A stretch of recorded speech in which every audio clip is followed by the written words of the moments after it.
मंत्री मोहन यादव ने इंदौर में की मीडिया से चर्चा। तिरंगा यात्रा को लेकर कहा कि इंदौर के इतिहास में इतनी बड़ी रैली आज तक नहीं निकली।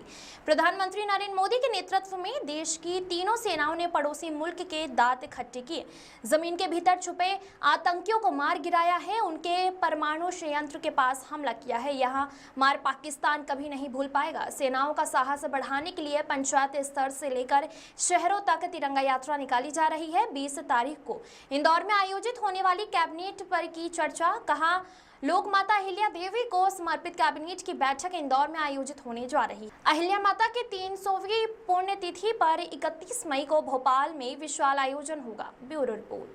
स्थान से लगाकर अहिल्या माता की इस नगरी में राजवाड़े तक आने का तिरंगा यात्रा का जो एक तरह से जनता का आत्मविश्वास प्रकटीकरण, सभी वर्गों का समावेश और उत्साह तो देखते ही बनता रहा।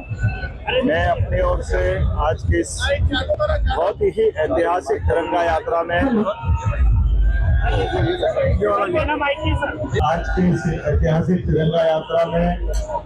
मेरे साथ माननीय मंत्री श्रीमान कैलाश सिंह देवगी जी, माननीय मंत्री तुलसीराम सिलावट जी, माननीय विधायक हमारे रमेश मेंदोला जी, गोलू शुक्ला जी, मनोज पटेल जी, आनंद गौड़ जी, महेंद्र हाडिया जी, सांसद हमारी कविता पटदार जी, माननीय सांसद जी श्रीमान शंकर ललवानी जी, महापौर पुष्पमित्र भार्गव जी और जिलाध्यक्ष दोनों ग्रामीण और शहरी इस अवसर पर हमारे महापौर इस अवसर पर हमारे उधर पीछे से ये जीतू भाई गुजराती जी पूर्व विधायक और गोपी भैया नेवा जी पूर्व विधायक, इधर हमारे विनय यादव जी, चावड़ा जी। मैं आज के इस अवसर पर सभी मित्रों को ढूंढ के धन्यवाद इसलिए दे रहा हूँ। हर एक ने अपने आप में अपनी अपनी टीम को ला करके एक साथ इंदौर की गरिमा के हिसाब से, मुझे नहीं मालूम, कैलाश जी भाई साहब बता रहे थे कि आज तक इतनी भीड़ एक साथ कभी इंदौर में नहीं रही। ये ऐतिहासिक रिकॉर्ड बना है। यशस्वी प्रधानमंत्री के नेतृत्व में देश की तीनों सेनाओं ने इस प्रकार से दुश्मन के दांत खट्टे किए, आतंकवाद के खिलाफ एक सशक्त रणनीति के अंतर्गत एक ऐसा नया ऑपरेशन सिंदूर के माध्यम से नई नीति का उद्घोष किया गया।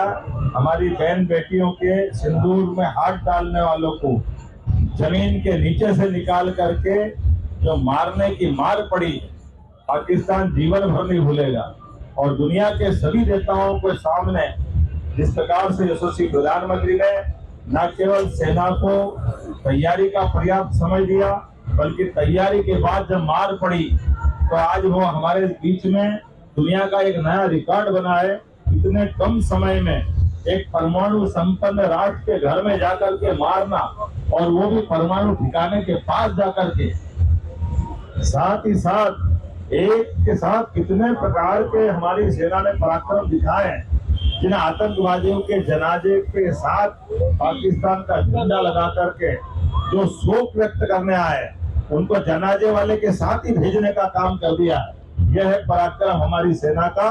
मेरी अपनी ओर से सेना के शौर्य पराक्रम के अवसर पर महारानी अहिल्या की नगरी में आज मैं यहाँ शामिल हुआ। इसके पहले उज्जैन से भगवान महाकाल की नगरी में तिरंगा यात्रा में शामिल हुआ था। पूरा देश आंदोलित। बीते दिन हम भोपाल में शामिल हुए थे। एक एक करके हर नगर हर शहर में पंचायत तक हमारी ये तिरंगा यात्रा जारी रहेगी। मेरे अपने इस पूरे आयोजन को लेकर के जिस प्रकार से हमारे माननीय भाजपा के अध्यक्ष के साथ साथ सभी वर्गों का, सभी धर्मों का, सभी धर्म गुरुओं का, सभी पूर्व सैनिक पदाधिकारियों का, एनसीसी के बच्चों का, एनएसएस के बच्चों का, हर वर्ग को संयोजित करने का जो प्रयास किया है, ये एकजुटता ही भारत को आगे ले जाएगी। मैं यशस्वी प्रधानमंत्री को एक और कारण से बधाई देना चाहूंगा।